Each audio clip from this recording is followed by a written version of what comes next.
we will talk about female ejaculation.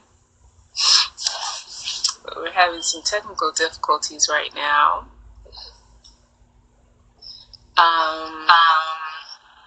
Okay, Pati, try taking out your headsets off. Yeah, actually, they are out. Is that any better? No, they're still. I don't know why. I just turned the volume down. How's that? I can still hear it, but it's not as bad. Are you just using your cell phone? Yes, I'm using my regular cell phone. Well, if you keep it turned down, that helps, but I can still hear it.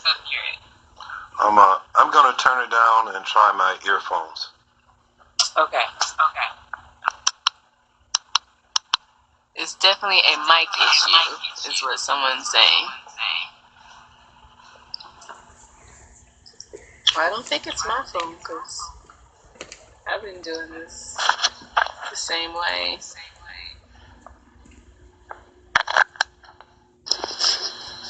All right. Is there still an echo?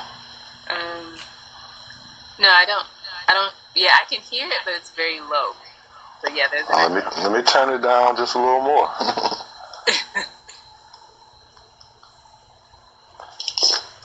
How's that? Yeah, that's better. I don't hear it hardly at all. And you can hear me well? Yeah, I can hear you. Okay, I had to turn my volume down, and so I hear you pretty good. So, but I'm sure this will work. Okay. So we're going to talk about female ejaculation because it's a more popular topic. Why do you think that people are it's a more popular topic now? Do you think it's because of the internet, because of porn, maybe? People are... Oh yeah, it's definitely because of porn, without a doubt. In the late 80s and definitely in the 1990s, there were some sites that came out on, I remember one was called Squirting 101. And it was all the rage. That site just really blew up, and because I think very few people had ever thought that a woman could squirt, or if you prefer the word, ejaculate. Yeah, I'm trying to think about the first time I heard about female ejaculation. It's nothing that ever crossed my mind, and I always find it very interesting. I mean, I know why things are the way they are now, just our culture, but, I was a biology major. We went over female-male reproduction, and they don't talk about the woman prostate gland. They don't talk about the G-spot at all. They don't talk about female ejaculation at all, like, not even close. Right. And even some people that I know that are well-educated, that have gone to school and have master's degrees, they don't know about female ejaculation. They know very little about it. They don't know that the woman has a prostate gland, which is not like the male prostate, but it has ejaculate fluid, and it can be engorged with blood just like the males. So I can understand, I guess, why people would not know about it. I mean, because you have the people who are educated, supposedly on the body, that don't know much about it. So I figured that maybe we could talk about that a little bit first, like the anatomy of the female and what is actually going on physically with the anatomy of the female when you're talking about female ejaculation. Like, what anatomically are the parts that are involved in that? All right, well, we might need to mention also that there were a lot of studies done in South America. I forgot the area. And it was a lot of women who squirted, and of course it was they took their what was happening to them to the confessions, and and they were and they were sent to doctors, and one might have been Mayo or Harvard or somebody picked up on it, and they did a study, and they come to find out that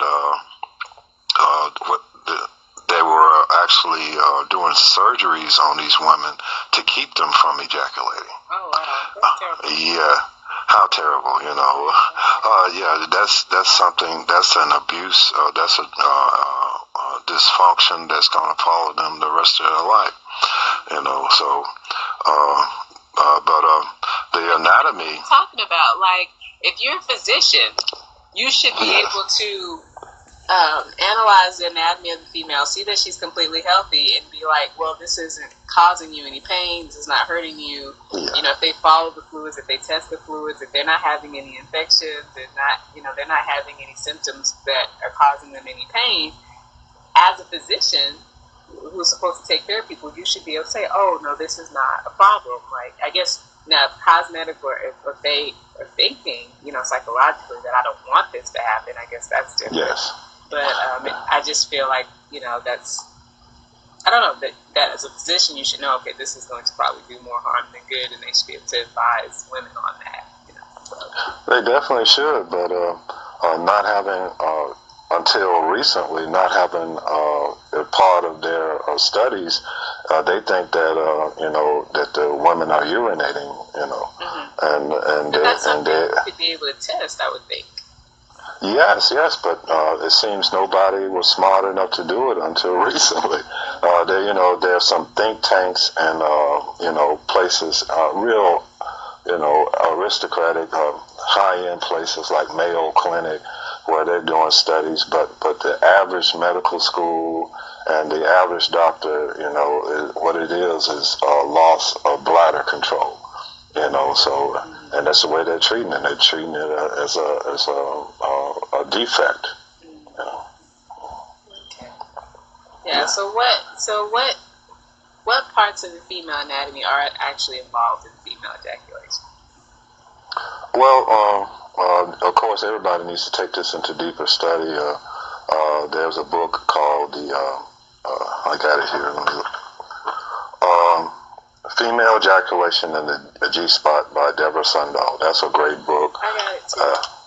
Yes. Right there, of course. There's a couple more. Eve's Secret. I can't think of the author, but she mentions Eve's Secret in this book. And then there's a study that was done. That's not for the lay person, but people can get that book too. And I'll look it up before we get off in Deborah Sundal's book. But the female anatomy that corresponds to ejaculation, the big thing is the G-spot. And but people can get mixed up on that G-spot because the vaginal canal has several G-spots. And in some books, they won't call the other G-spots G-spots. They'll call them like the A spot, the E spot, the O spot, the U spot, the AEO spot, and so on and so on, according to who you're reading.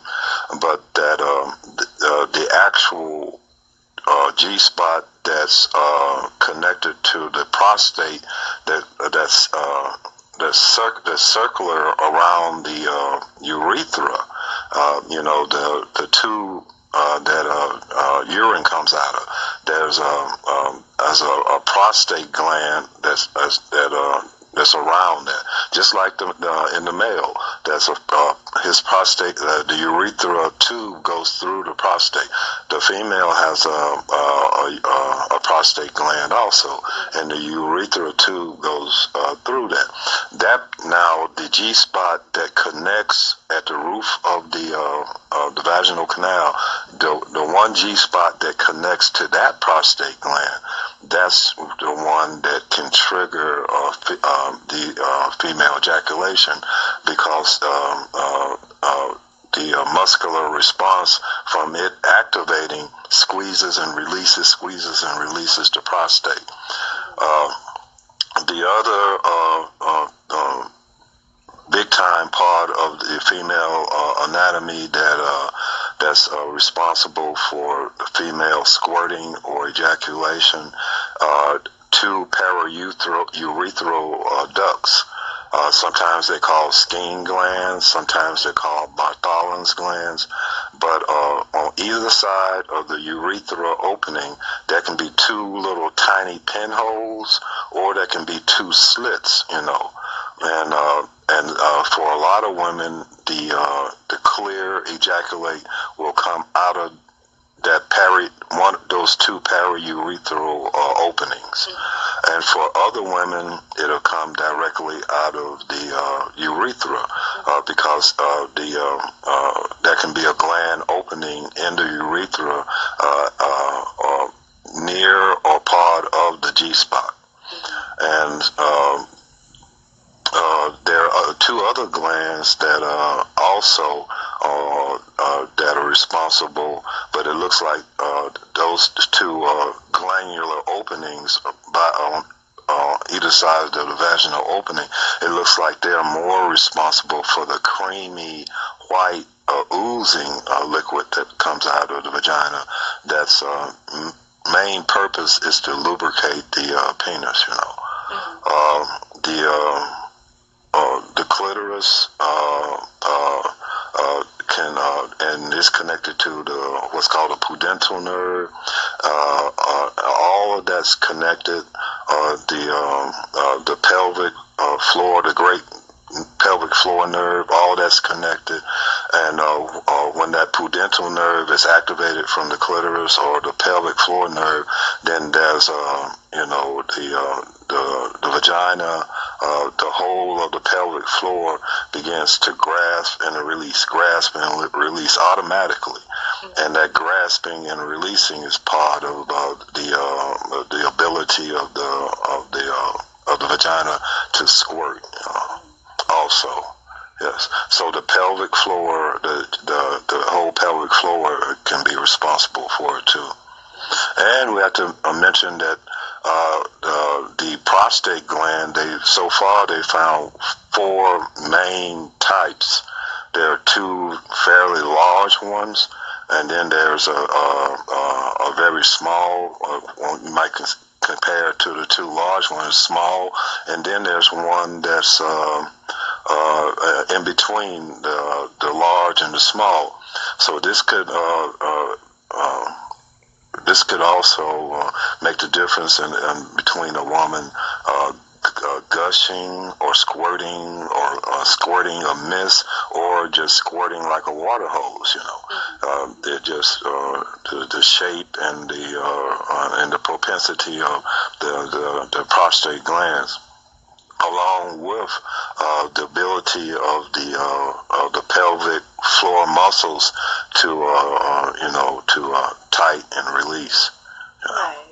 Right, yeah. So, and what is actually, and I guess the other thing is that I think a lot of people want to know is what actually is in the fluid, in the ejaculate fluid, because I know a lot of people confuse ejaculation with urine, like you were saying, and I know that I've heard that sometimes there can be traces of urine in the ejaculate. But I know some of the videos that I've seen where women are squirting, it doesn't look like there's any urine in there, especially when it's really white and it's creamy, or sometimes, well, I don't know about the clear, because clear, urine can be pretty clear too, but especially when it's just pure white and it's just gushing out, and you can tell, it doesn't look like there would probably be any urine in that. But what exactly most oftentimes is in the ejaculate fluid? All right. Well, you actually just talked about 2 different secretions of the yoni, the vagina.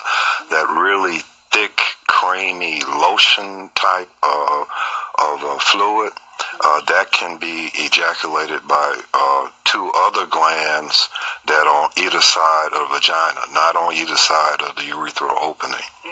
And when a woman is really aroused, if they're a fairly large slit, they are open like gills on a fish if you look. But again, some women just have little pinholes, and also the inner lining of the vaginal canal that oozes a thick, creamy lotion, and and that is different than female the squirt, and it usually just oozes out. Occasionally you'll see something, see it gush out, but it usually. And there's African people almost over the whole continent of Africa.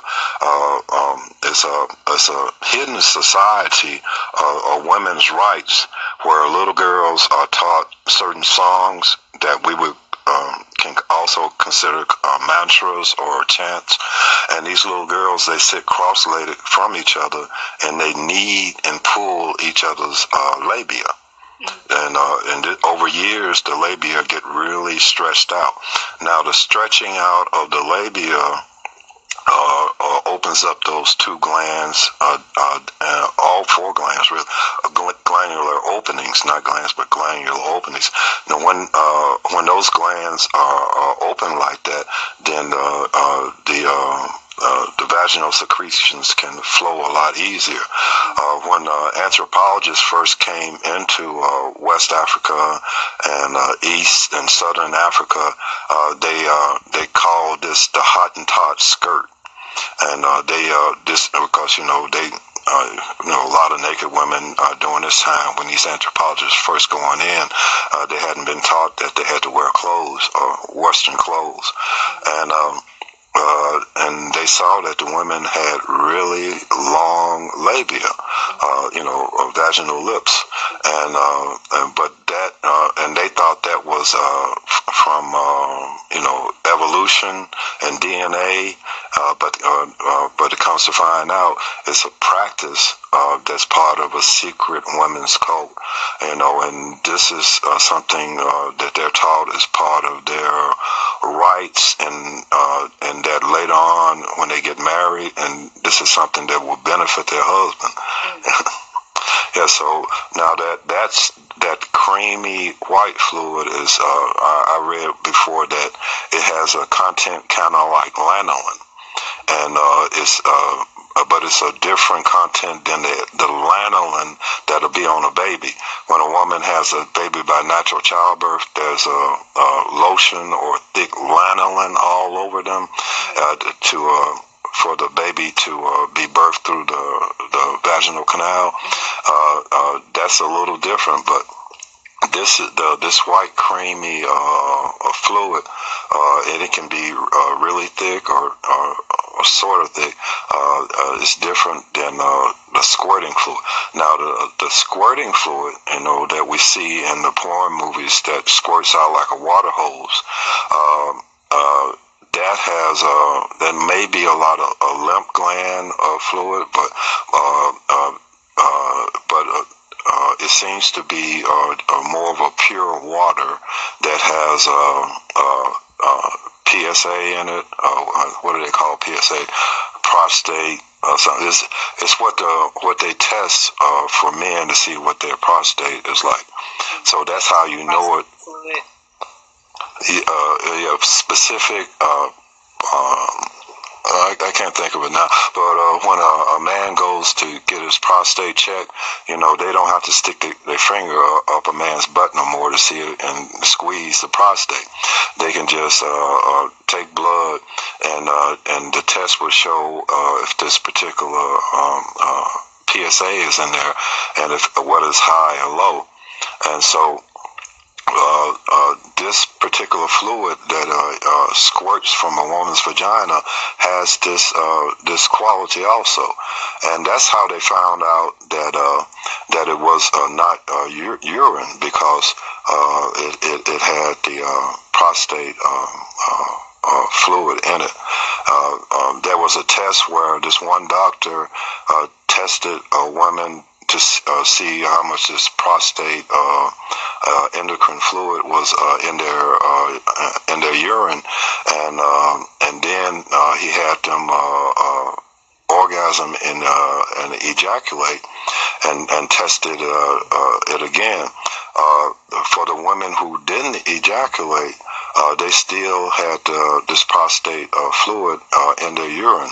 But and this is when this is why when you go to court now, and they don't longer check that, because now they know that women have a prostate just like a man. Before that, if a woman claimed rape and they found this prostate fluid in her urine or in her tissue, then that was proof that a man had violated her.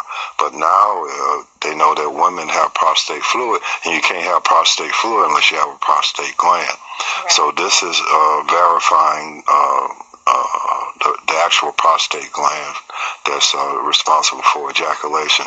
There's vitamins in there and other vital amino acids in there. Yeah. Mm-hmm. And and there's another thing that they found, very specific to women, is there's serotonin.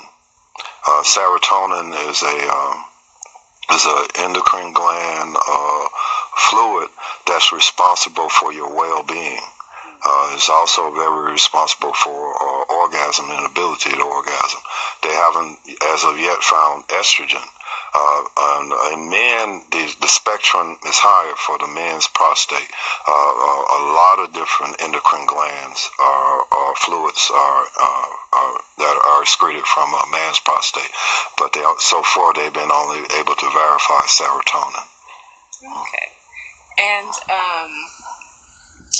I forgot. Oh, someone was asking a question. They want to know, can all women ejaculate? And I usually say that all women have the equipment to ejaculate, but there's a lot that goes into actually being able to ejaculate. And one thing that, from my own experience, I've learned is that, in what you talked about, is you have a lot of muscles that your pelvic floor, and you've got different nerves in your vaginal canal, or the walls of your vagina, that need to have enough awareness to be able to push the ejaculation out.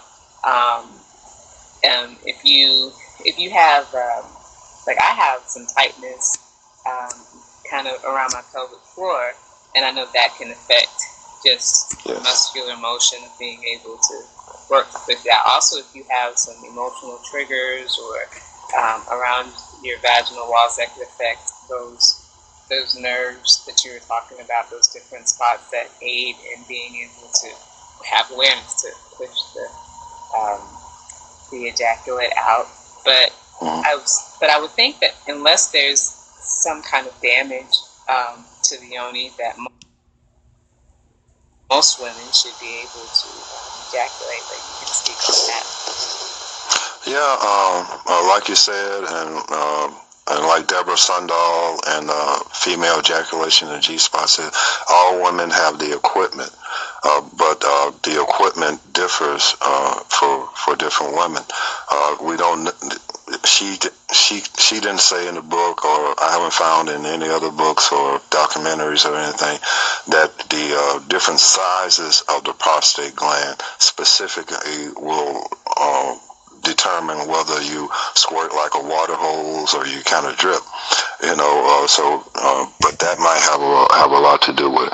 You'll find that some women, they won't ejaculate unless they have a lot of the external clitoris bulb head, unless they have a lot of external clitoris bulb, that bulb that's sticking out from under the hood, unless that's just manipulated, in a wild way, that they won't do it.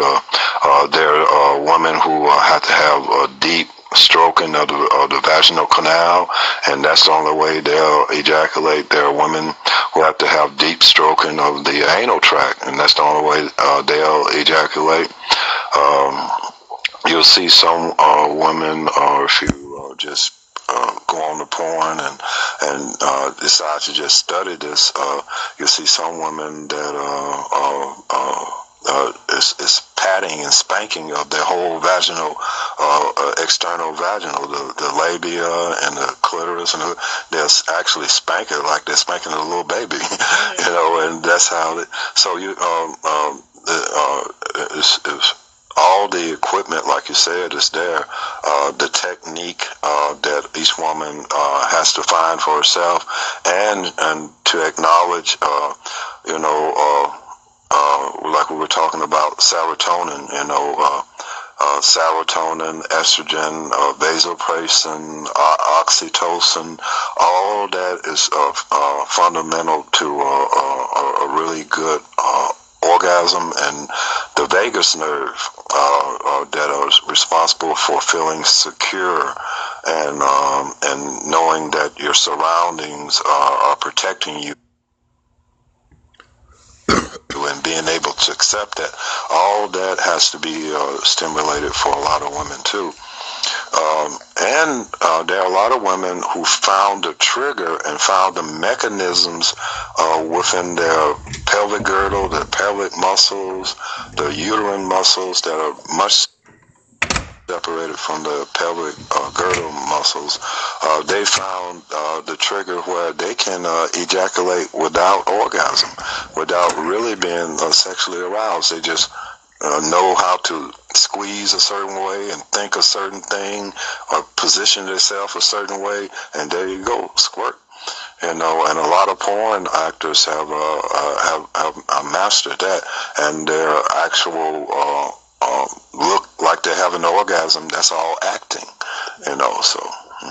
Yeah, I think that's important for women to know, that even when it just comes to orgasming, and that's why I like our Tantra practice, because it really emphasizes self-cultivation. And a lot of times we read these books, and you see these pictures, these elaborate pictures, and a lot of them is always with a partner, which I believe in, the bridging between, dualities and the masculine and feminine, the importance of that in Tantra. But if you haven't mapped out your own erogenous zones, if you don't know your body well, your body is not very healthy because you're not taking care of it. If you have not built up your intuition or developed your intuition enough to really be able to touch yourself and have some kind of inner awareness and understand, like you said, how your muscles work, the concept of using sexual energy to have this kind of enlightened and awakened blissful experience, I think, is not maybe what they are wanting to attain. Seeing these books and these scriptures may not be as easily attained if you don't have the inner awareness that it takes to really be able to experience that, because all of our journeys are individual, and I do think lovers can help, cultivate our own energy for sure. But if you have things going on that you need to work on, they may be blocking you having the experience that you're really looking to have. And I know in the female ejaculation book, she talks about mapping out your erogenous zones and discovering, like you were saying, what arouses you and what makes you feel comfortable mentally, feeling safe and all those things. And if you aren't, finding out what those emotional blockers are, and then sometimes there's exercises, yoni breathing, help with that. And then, like you said, for some women, anal penetration might help them squirt more. And it may be because, which I wanted to get into this later, could have a spiritual significance of why that's the case, for each individual. If your spiritual makeup, you're born with certain karmas or things that you came here with. Your body a lot of times is a reflection of that, and your yoni is too. Your unconscious karmas that you're holding, in your sexual organs. In order to release, fully release those waters, which is a sacred thing, you need to understand what it is that you're dealing with and what the connection. I feel like that is really when you're getting into Tantra and not the squirting, because you have women that squirt all the time. You can, like I said, you can go to a porn site and see women who know how to manipulate their yonis, or where they're doing all kinds of cool stuff, but they're not necessarily really practicing Tantra. And I know that in our Tantra family, our self-cultivating emphasis with the women in our ritual is ejaculation. We focus on that, getting females to ejaculate. So I wanted to talk a little bit, go more into that. So why do we focus on that when it comes to the more advanced ritual? Why is that important? That's the key. What you just said when it comes to the more advanced rituals. Yeah. So, and it's a focus that can be used to heighten the ritual, but it's not necessary for any of the advanced rituals. The fluids, and if you're going through a guided meditation that's advanced ritual, or doing your own advanced rituals, those fluids can be used to get in touch with the chakra psychology at certain parts of the body.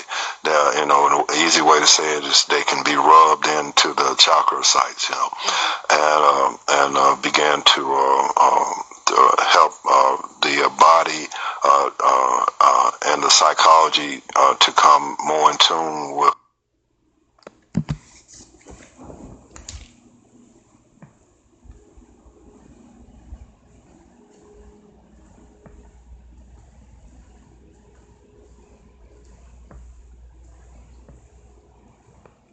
everything that particular chakra site and that hormonal site and that nerve bundle there has to make available.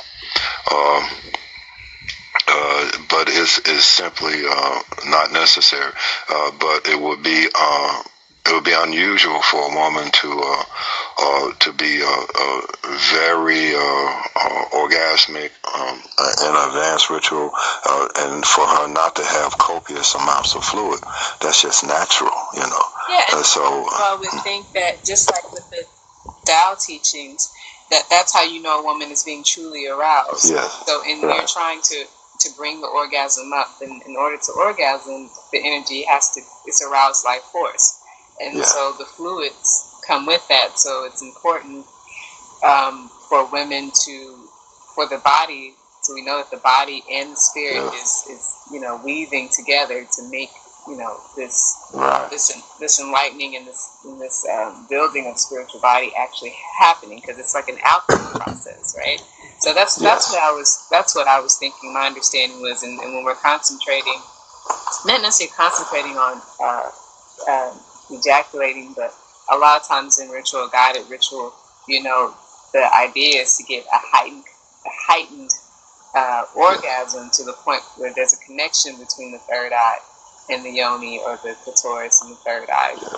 When you're pressing and you're engaging that, and it's like a full release. So usually when women are, unless they, like you said, physically just know how to manipulate their bodies really well, which is advanced. But if you are practicing in a spiritual sense, and you are able to get to a place in your mind and your heart where you feel comfortable, your vagus nerve is active, like you were talking about, and you're able to fully release, that has a spiritual implication as well that's being manifested in the body with the ejaculation, right? Oh, yes. Like the vagus nerve, in order for one way that it's activated is with a practice called Dumo breath. And that's when the stomach is filled with, you breathe in and your stomach goes out, It's like your abdomen is full of air, but it's actually the lungs filling up and pressing down on the diaphragm muscle that separates the abdomen from the chest, the thorax, and that pressure pushes out the belly. And now at that time, the vagus nerve is stimulated. To take that a little further, then you can put in the process of natural childbirth. It's where you keep the breath in your belly. This is another practice in pranayama. One of the forms of Khumbaka breath. There's several of them, but you keep the belly inflated like a balloon, and you hold your breath, and you push like you're having natural childbirth, and you mock natural childbirth, and pushing the air out of your vaginal canal. At this point, a lot of women will ejaculate. And so, and that's probably where it looks like it's a mainstay of an advanced ritual, but it's actually a byproduct of doing the Khumbaka breath. And because you don't have to ejaculate during Khumbaka breath, but a lot of women will ejaculate during that time. And if your psychology and your understanding that you know that this is a prime time when you can ejaculate, then you can go ahead on and put your mind and intent to ejaculate at this time also, and then that allows a lot of women to ejaculate. And with that intense breath, that's when you can. There's one of the steps in opening the third eye. You know,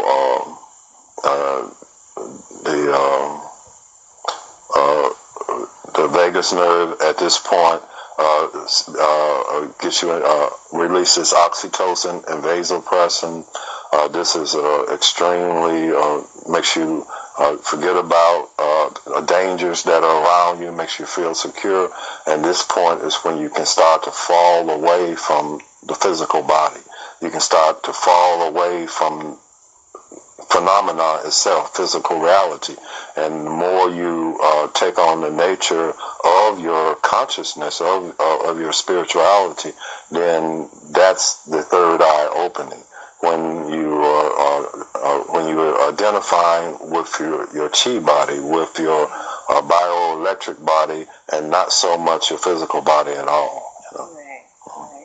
Yeah, and I mean, just reading recently and just understanding, and I guess again, it depends on the woman, because you like said, it's not necessary.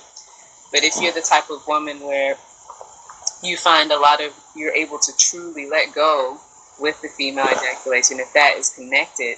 Because for me, my body and mind is very connected, and it might be because of the yoga. I may have just been born this way to a certain extent, but I really have a connection between how my body is feeling and reacting and the thoughts that are going on. So if there's a full release, that's a sign that I'm really letting go. And I would think for most women, especially if they don't ejaculate normally, or easily, that would also be the case.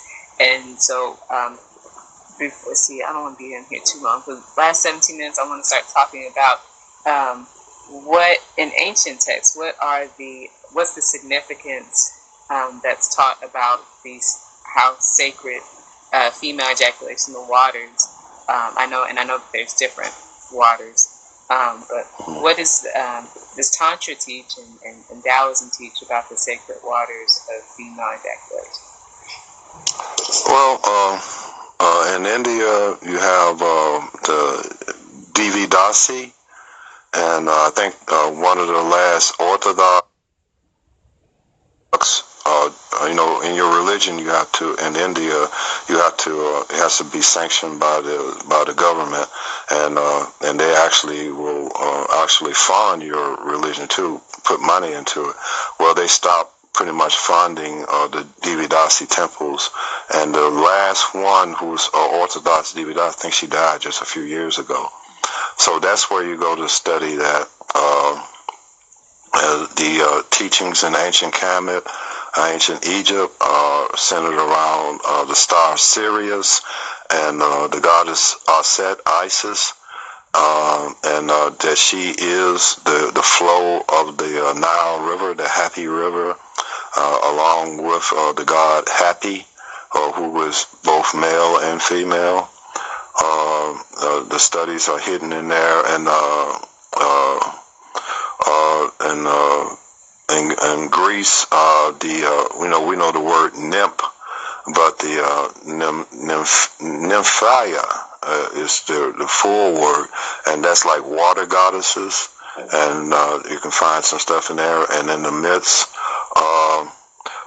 it seems like some of the oldest things that were happening, and this will eventually, I think, show to be true of what's called the Elysian mysteries, the mysteries of Demeter and Persephone, which they took from Aset and Nebuchadnezzar. Those teachings the Greeks took.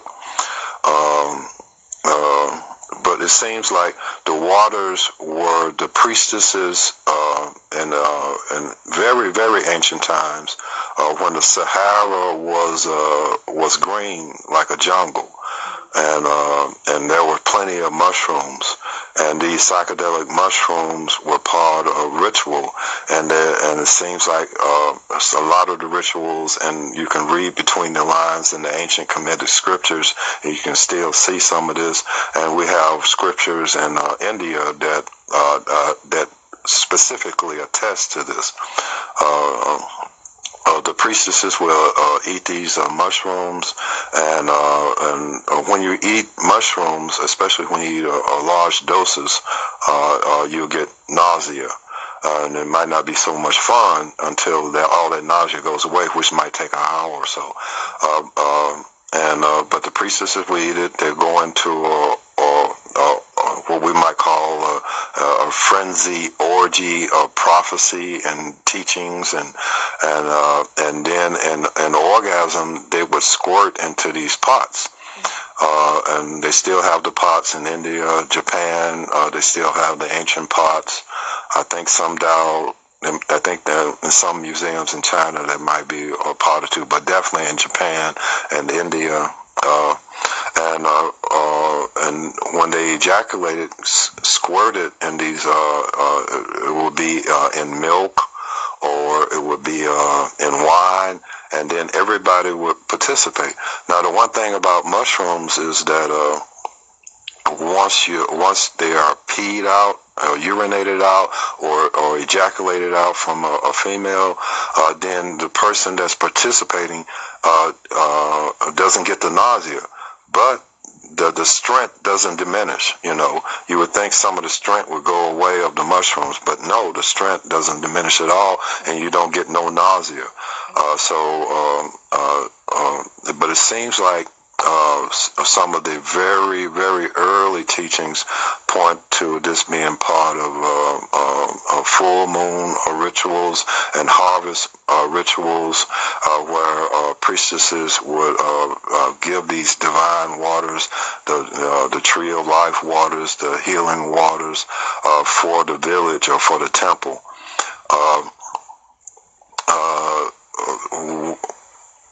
Physically, also, these fluids, the lymph fluids that are in there,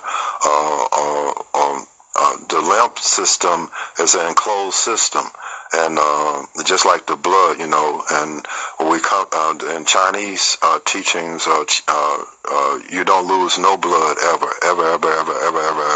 and that's why they up till a few years ago they couldn't get Chinese people to give blood, because there was a loss of qi. But the teachings from medical schools are showing that if you give a proper amount of blood at certain times, that it actually invigorates the body, and you're able to make healthier red blood cells. Now the lymphatic system is a clear, watery fluid system that has veins and somewhat arteries throughout the body, and it's enclosed. So this lymph fluid that's found in female ejaculate is allowing for the lymph fluids to be expressed, and therefore to revigorate and revitalize and rebuild, because it needs to be lost every once in a while. Yeah, so that's a physical great part of what's needed for the female body. And the ancient teachings beyond it seems like once mushrooms and other plants that became scarce, or either they just became the domain of a certain temple, and that's the only way you can get them, then it made the priestesses even more of a cash cow, so to speak, and and their temples grew very powerful. And with the patriarchy, the one thing they shut down were the females' temples, and so a lot of the teachings got lost, and the whole reason for a lot of things. But the fluids were used in the temples as healing waters for the people that come in. There's a lot of things that show that kings would go to these temples for these particular waters to rejuvenate and heal themselves and all this kind of stuff. And that's because that there are hormones and vitamins like yes. this lymph fluid, right? Yes, and the psychology around it, spirituality and psychology are the same word. Psyche is the word spirit or soul. So if you have a psychology around something being good for you, and you think it's good for you, then that psychology just change the word psychology to spirit, that spiritual teaching, you go there to get that spiritual teaching. So if you're thinking that these are healing waters, they're going to be good for you, then then they can be for the person who actually believes that, And that's when you get into why some drugs works and some drugs don't work, It just the person accepting and believing that a thing will work, because they will give you sugar pills, and when they're studying certain drugs and effects, the placebo. What about the DMT as well? So if you're doing rituals and you have the third eye opening, is it possible that there could be DMT in the fluids as well, or? Well, they haven't found any DMT in the fluids. It's kind of sketchy to say that the pineal gland actually excretes DMT. They have found DMT in the intestines and the liver, somewhere else. It seems like you get one lab saying that it's in the spinal fluid, and the spinal fluid is enclosed, and there's no way that fluids that's in the spinal fluid can get into the brain and all this. But all that's pretty much still up in the air, But melatonin and serotonin, and especially melatonin, chemically, when you write it out on a blackboard, almost looks exactly like DMT. Just a couple of branches that are maybe one or two little branches that are different. And melatonin is responsible for allowing us to go to sleep and allowing us to dream, and that's what DMT pretty much does too. It shuts down the voluntary body, and it sends you into a dream world, and it shuts down the voluntary body so conclusively that you go into where you were before you got born into this world, the actual spirit world, And that's melatonin. Experience the most, I think, through rituals is.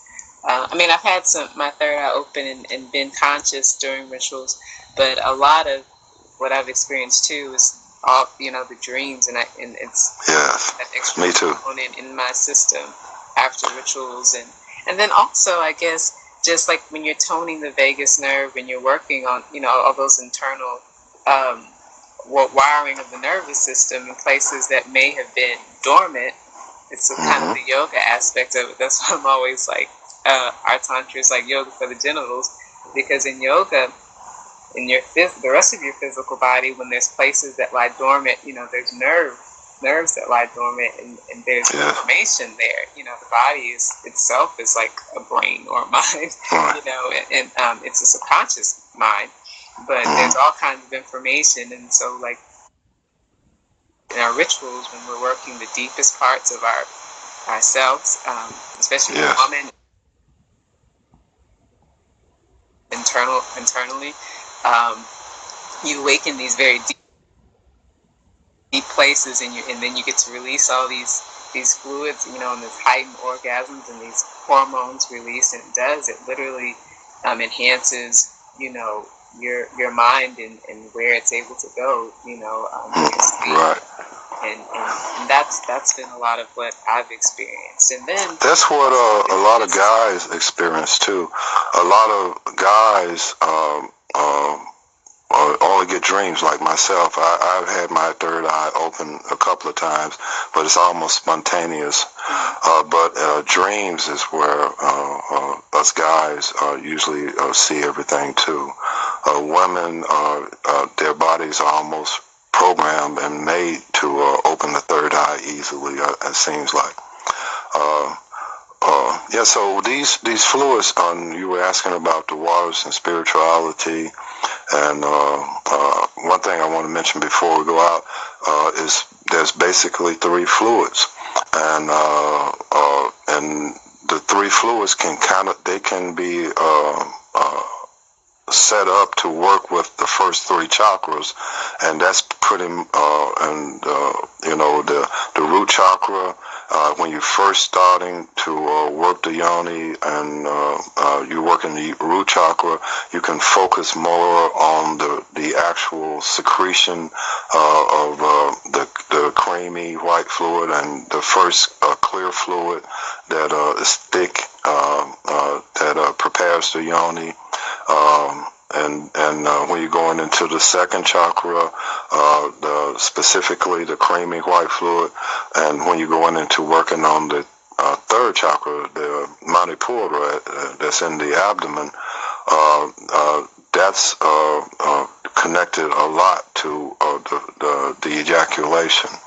And the first 3 fluids are just like foundational work, and that third fluid is preparing to open up the heart chakra. So you want the most intense orgasms, and you can't get to those intense orgasms unless you do a stair-step thing, like you were talking about the Taoists. The first fluids is like water on the shore, on the rocky shore, and then you go out a little further, that's like the second waters, and then when you're out in the deep ocean, that's like the third waters. And so a woman getting orgasmically lubricated, that's at that root chakra.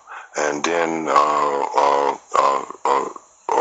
the making sure there's copious amount of lubrication, that's working on that second chakra. And then you can work on that third chakra with female ejaculation, and because the body starts to let go, and just the process of ejaculating is letting go, and that's when you can really go into the heart chakra. Also, that's one way to tie it with the chakras, and the continuous stair step up the 7 major chakras, or 9, or 10, 11, 12, 14, whatever. Yeah, and I guess also connecting the fluid, because we're trying to weave all the chakras. So when we're taking fluid from the lowers and putting it in the higher, we're trying to connect the 3 with it. Yes. The heart has to open, right? Because it's the bridge between. Yes. All right. Well, it is getting late, and Instagram is telling us we only have 1 minute and 18 seconds. Oh my goodness. So I hope y'all enjoyed that. I will save this video, and I'll try to save. I know Foxy will save it. He saves everything. But I'll save. Actually, I forgot to record this one, so okay. Yeah. Oh, I should be able to save it. Since I got a new phone, I've been able to save my Instagram videos on my phone, and I'll put it up on YouTube. So I'll save it on Instagram, And I'll also try to put it up on YouTube so it'll stay up. Yes. But thank you, Pati. Yes. Only thing I would add is that don't get caught up in just wanting to ejaculate. Just do some study and because a lot of times it takes going back into your childhood to look at trauma also in order to properly let go. Yeah. At the end of the day, that's what it's all about. All right, Pati, I'll be talking to you soon. And thanks, guys, for tuning in. Bye. Blessings. Love you guys.